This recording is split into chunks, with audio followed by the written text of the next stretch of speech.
sort la langue, on dit « Ah! » Tester, tester, tester. C'est le début de l'opération de dépistage massif. Pas de goût, pas d'odorat, hein, c'est bien ça. Pendant 2 jours, les résidents symptomatiques sont invités à se présenter sans rendez-vous à la clinique mobile installée dans le quartier Saint-Michel, un foyer d'éclosion important. La situation, elle est déjà là, fait que c'est sûr que plus on dépiste, plus on trouve. On va aller dans votre nez maintenant. Une façon de mieux comprendre l'épidémiologie de l'environnement, un environnement similaire à celui de Montréal-Nord, l'arrondissement le plus touché par l'épidémie. Saint-Michel, c'est un quartier très diversifié.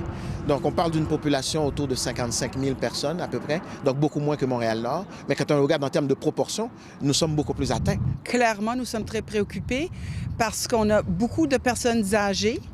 On a beaucoup de travailleurs qui sont des travailleurs de première ligne, des travailleurs au niveau de la santé. Faire le test, ça prend entre 5 à 7 minutes et le CIUS de l'Est de Montréal estime pouvoir en faire entre 100 et 150 par jour.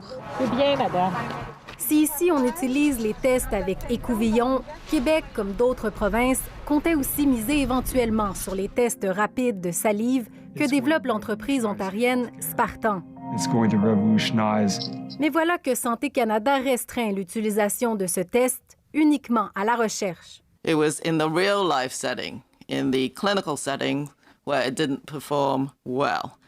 Le test s'est avéré moins efficace en clinique avec des patients qu'en laboratoire, explique l'administratrice en chef de la santé publique du Canada.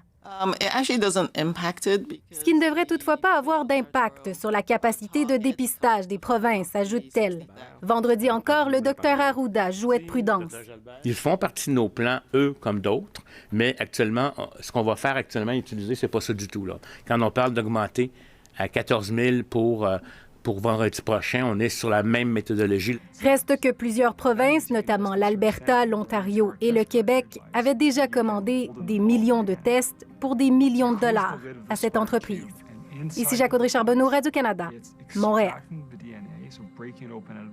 Jacques Audrey, à long terme, on pourrait sentir tout de même l'impact de cette interdiction d'utilisation du test Spartan sur les capacités des provinces à tester massivement leur population.